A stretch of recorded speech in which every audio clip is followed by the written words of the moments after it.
very much for joining us on the Voice of Job Seekers. This is part two for today. And with me right now is Leander Howard, founder of Spark Your Resumes. How are you, sir? Doing well, man. Doing well. How's it going? I can't complain. Wherever, Yes, virtually doesn't even matter. So don't matter. we got a chance to talk about we got a chance to talk about some of the trends that you've been seeing in Philadelphia when we met at the Career Thought Leaders Conference. Yes, Let's sir. talk a little bit more about trends that you're seeing, maybe something you're running across in your business and that you're resolving with your clients, or maybe there's something you're seeing on the horizon and maybe you're prepared to help your clients with. Yeah, man. Most definitely, a lot of layoffs are happening right now. I tell people, man, stay ready so you don't have to get ready. I think Right. everybody should put themselves back on the market at least every 6 months. I think it's very critical is to understand your worth, your value, and see what's out there, right? Don't get stuck in just one area at a time because companies make decisions like that at the spur of the moment, right? That's out of your Right. control. And then you're looking, man, I didn't know this. I didn't even see this coming. I didn't know this was going to happen. And now you have to adjust, right, and adapt to really go find a new role at a new company. And then that's when you start networking.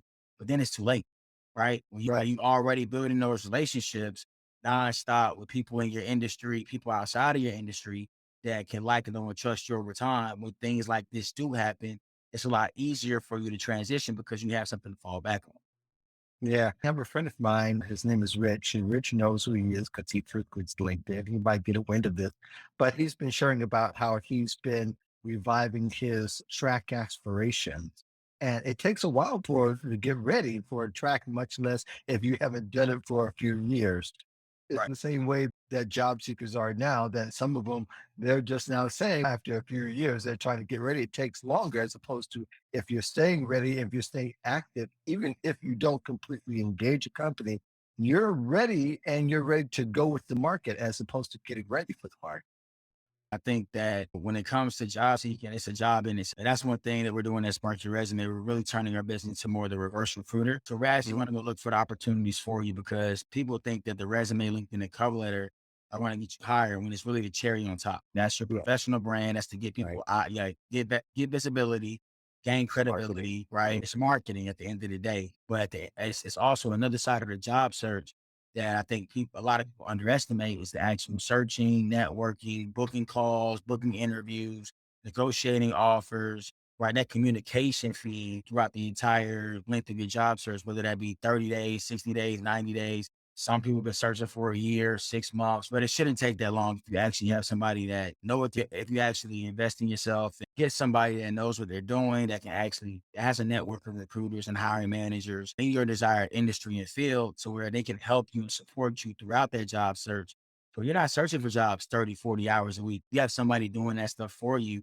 And now you're just showing up for interviews and networking calls, right, to close deals. I think that's where we're pivoting with Spark Your Resume is actually not just giving people half ass what they need, but really giving them everything they need to Mhm. succeed in their job search because their North Star is to actually see a new opportunity to land a new gig in 60 days or less. The quicker we can do that, the more value our services become.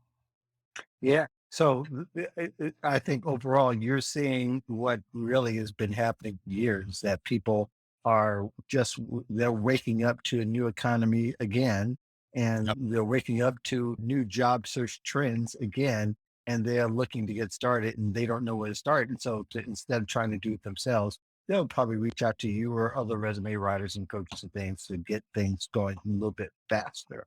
Exactly. Time is the only thing we can't get back, Mark. Yeah. Yep, that is true. It does say something though when you're able to do it yourself and you keep re-engaging yourself because then you're able to sell yourself on the spot as opposed to having to think about, okay, what do I want to do next, where I want to go. But it comes down to basically two questions in the old school.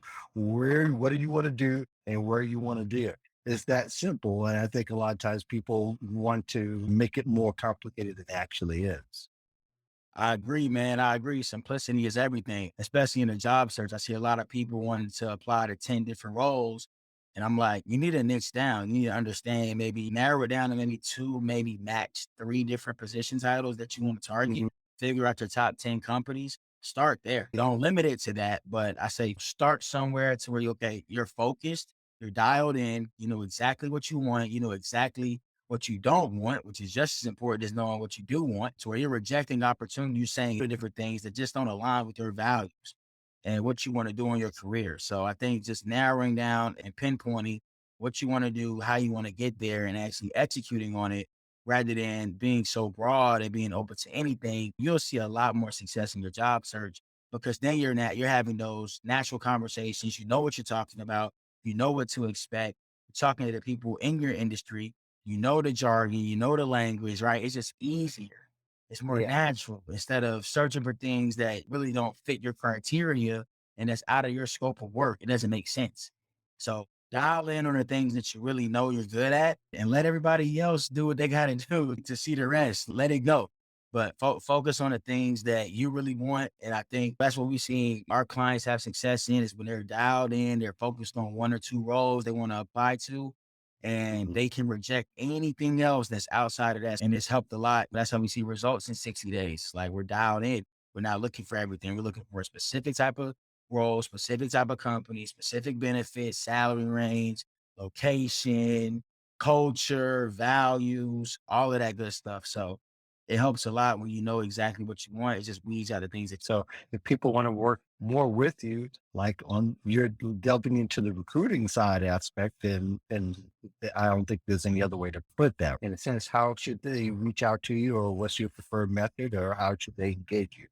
yeah, they can go to the website, sparkyourresume.com and book a strategy call with my team just so we can understand and see if it's a good fit. Because we don't take everybody, right? We have a specific demographic that we want to work with, that we've seen results with, right? So they have to qualify to work with us. If they do qualify, then we'll get them on an appointment, learn more about their needs, and then take the conversation from there. We feel like we can help them after that conversation. And we'll talk about different packages and pricing and services and all that good stuff and how we help other people just like them see the same results. Good deal. With me this week is Anna Morgan, career BF. So welcome to the show, Anna. How are you? I am fantastic and just honored to be here with you today to have a great conversations about the market, about recruiters and supporting job seekers, because that's the common thread that you and I have. And we're here to be of service and share our expertise. I want to address a question here I think is very important because we're talking about also as part of the theme here, we're talking about how to present yourself and how to speak up for yourself. And Susan asked a very interesting question here. I don't want to let this go because I think this is relative to everything we're talking about, especially when it comes to advocating yourself. She asked, what happens when people don't have a bachelor degree and have 5 years of experience? How well do they sell to managers? Now, that's a very broad question, Susan. And there's like several ways to answer that. And it's impossible to have a self contained. However, if we added a little context, let's say you have 5 years industry experience, or let's narrow it down, let's juice it up. You have 5 years experience in the specific position that you're applying to, how well that sells to managers. 5 years is often the magic number, right? Five Yeah, years. they sometimes think it's either a bachelor's degree or equivalent to 5 years cumulative experience in the industry or in a similar position title. So I'm seeing employers be much more relaxed around degree requirements because how we learn things has evolved so dramatically between boot camps and YouTube and continuing education and courses that depending on the industry, the weight of the traditional bachelor's degree is changing, in my opinion. Yeah, I think so too. And especially, I know we see a lot of it in tech. That'll be the Mhm. first area that those of us who do career speak, if you will, that's the first thing the tech industry is doing this. How about everybody else? That's an Right. interesting question. I've written some articles exploring some of the other industries like manufacturing. That Mhm. becomes it depends on what position. If you're talking about working on the floor, it's a little bit different. It's a lot different because a lot of the places are unionized and a lot of them aren't. So there's going to be disparity. And Mhm. in a lot of ways, you're going to be comparing orange and apples. But if we would give the Amazon answer too, that becomes another thing because there if you have one of those professional positions, you got doubled your salary. If you were one of those hourly positions working in the warehouse, then you just got $3 an hour bump, which we could say they got a bump. They should be glad to get. Yeah, you're looking. Yeah, we are comparing apples, but again, we're talking about the way you treat human beings. What message do you actually send in all that? But all that to say is that, yeah, that should also inform you. Okay, then I don't want to be an Amazon worker because they don't put the value in the same way they do in other employees. Is that a fair assessment to for I somebody? mean, I can't speak to the Amazon experience, but But in essence, the employer experience, where it's obvious that one is seemingly more valued than the other right. part of the report. Yes, 100%. And it really comes down to an equity value of the organization and a really a people over everything kind of mindset, right? Is it really important to us to retain and our employees our number one asset, or are we looking at profit over everything else? And that's the question that those at the top need to look in the mirror and start answering those questions, because with what we're experiencing in the market right now, we have talent that's struggling to find opportunities.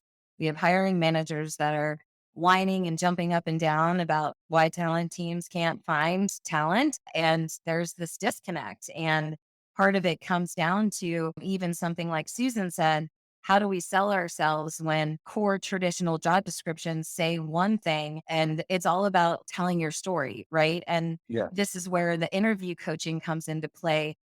It's sales. We've got to sell it. We have to tell that story to break down those objections and help them see the true brilliance and potential of talent and the impact that they can make on organizations. I didn't see Shilette's question. Sorry. Yeah, I'll go back to Shailette's question because Martin had a relative or a relevant question or comment. He says that as hiring manager for 35 years of my life, the early degrees didn't have as much influence on my hiring experience in later degrees with experience. I think that is to a certain degree still true. That so a lot of the industries that the talent and the experience weighs a lot heavier than the experience because a lot of times the bachelor degrees are going off a set criteria of what they teach.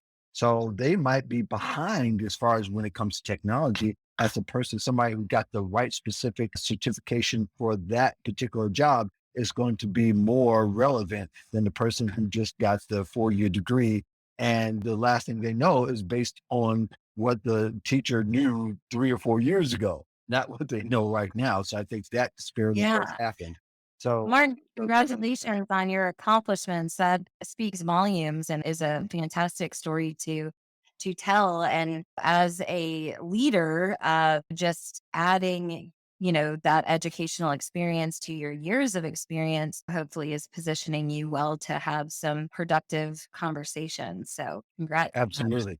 Yes, let's go to Shalette's question. Says, what is the most common mistake job seekers make when interfacing with recruiters? We talked about what people should do. What are some of the obstacles and some of the stumbling blocks that most people have? And I think one of them is being educated about what the role of a recruiter is. You can go ahead. And I've been talking about how to work with recruiters consistently on LinkedIn for about 2 years. And I'm so glad to start seeing more content around this because it is complex. And when you're a job seeker and depending on your experience, if you've hired, if you haven't, it can be overwhelming with the different types of recruiters between corporate, agency, retained contingency, outplacement. They all work a little bit differently. How you engage, how you manage those recruiters, how you evaluate those recruiters and decide to work with them matters. But to Shalette's question, which was what are some of the common mistakes that job seekers make with recruiters, is they tend to think in this singular mindset that the recruiter has only spoken to them. And maybe an example, oftentimes I get follow up emails that say, and I was great to speak with you on Monday, February 14th. I'm looking to find out next step. What are they missing? They're missing the position, mentioning the position that we spoke about and any key things they took away from our conversation.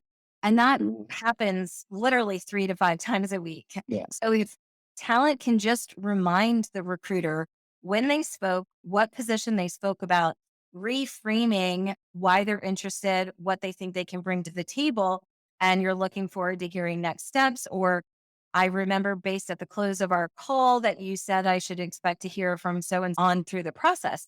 That grounds the recruiter to go, okay, I'm working 30 positions. Yes, we talked about this position. Let me go check my email or the system to see if I have an update for that candidate. So Mhm. that's a really simple one. But because I see it, these messages consistently, just reframing the experience so the recruiter can connect the dots. And then we're making it easy for the recruiter to respond to you.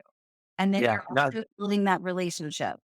I think as well, job seekers forget they're competing for jobs. It's not and it's not like Miss America. You look great for this competition, and that's fine. But that's not the only part of the competition. You also got to sing and dance and answer questions. All that to say is that job seekers forget there are probably 100 folks that they're competing. Whether they made to interviews, that's arguable. They're only going to get, if out of 100, probably 3 or 4 are going to get chosen. If there are a couple of hundred, that number will double and so on, or maybe not. But I think too is that recruiters have to be pretty judicious on how they answer the competition question overall.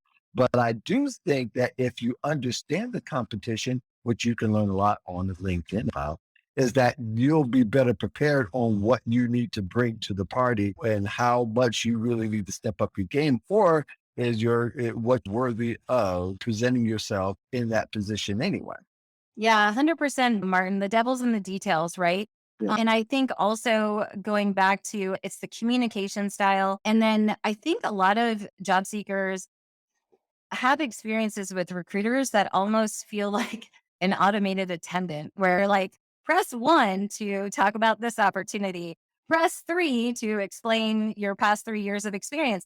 And they don't really get into really building that relationship. Now, some recruiters and HR people can be like ice kings and queens and be very reserved and having more feel good conversations. But I would say I've worked with enough recruiters over my 20-year career that most of us really want to get to know you and build that relationship and sprinkle in different stories about you and your life and your work experience to help you land in that recruiter's mind. So if this particular role doesn't work out, you're imprinted in their brain for future opportunities. Because one thing recruiters hate is we don't like starting over. We want to work with the talent that we've already spoken with. So it is in your best interest as a recruiter to keep following up and keep trying to build that relationship instead of trying to like just shut your laptop and go look for something else. Work the warm leads that you already have some momentum with. And don't be people get worried about stalking or being too much. It takes one person to change your life. And what's the worst thing that they can do is just block you on their email or block you on LinkedIn. It shows that you're committed and that you're interested. But it also has to be in the language that is collaborative and makes it easy for the recruiter to respond and be of service to the job seeker. Yeah. And as I think about it, I want to go back to older workers for a second. I'm going to make a couple of statements and not particularly, you could chime in afterwards, but I think older workers need to look at what the younger generations of millennials and Gen Zs are doing as far as the spirit in which they approach employers and recruiters. One big difference I see in I saw it last recession, the Great Recession, and I yeah, is how not just again, this is approaching recruiters and employers to make sure that you're in the learning mode and not in I've got all the answers mode. I think that makes a big difference in the way that you're being perceived. And very often, Gen Z are talking about personal development and developing. Mhm. And one of the reasons why they're leaving jobs or they're job hopping and they're hopping to every time you could almost assume safely the minimum 10% is they've job hopped 3 times in the last 3 years. They're making 30% more than they did 3 years ago better than the older worker, and I'm talking you, Gen X and baby boomer. I'm a baby Right? boomer, so I'm Yeah, talking in exactly. my generation that we're used to waiting for the 2 and 3 and maybe the magical 5% jump that we'll get for good behavior and great performance and walking on water. And you got to ask yourself, okay, which one is going to make a lot more sense? That they're learning along the way and learning the things that you're waiting for the company to save you mentality. And you may get the 5%, but the Gen Z has already learned 3 times as much because they jumped and they got 30% more money than they did. They may not have made as much as you now. We can argue that too if you want. But all in all, I'm saying is that their spirit is they come from, I want to learn. And really, as an older worker, you should have even more of the curiosity because that's kind of got you where you were once upon a time, right? Yeah, So, absolutely. so I think that's the position. If you want to really get a headway, that's one of the things you can start to implement. Look at Gen Z and see it, what they're doing and how they're doing it, and then imitate that. Maybe we don't have to talk about job hopping, but we do need to talk about the personal development and the learning spirit that I need to absorb whatever I can to add value. Yeah, absolutely. It's like the grasshopper trainee becomes the A teacher. quarter from my hand. And I tend to work with late Xers and early boomers that are like, I'm out of date with modern day career strategies, whether that's networking more effectively within my organization, leveling up with some skills training, or making some moves. Because most of us were raised in an era where my father worked for Ford and he started in the parts department and worked his way up to owning multiple dealerships. And that was his entire career.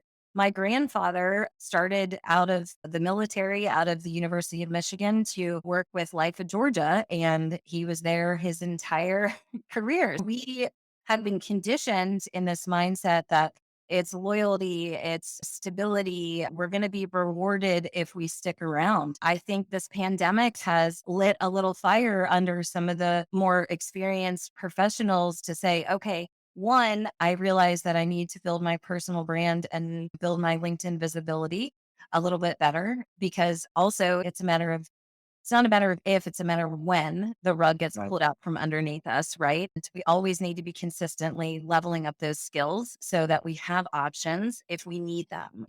Yeah. So I am seeing more late Xers, early boomers, traditionalists get more curious about how they can embody some of that curiosity and mindset of some of these younger generations that are making big moves and big waves right now.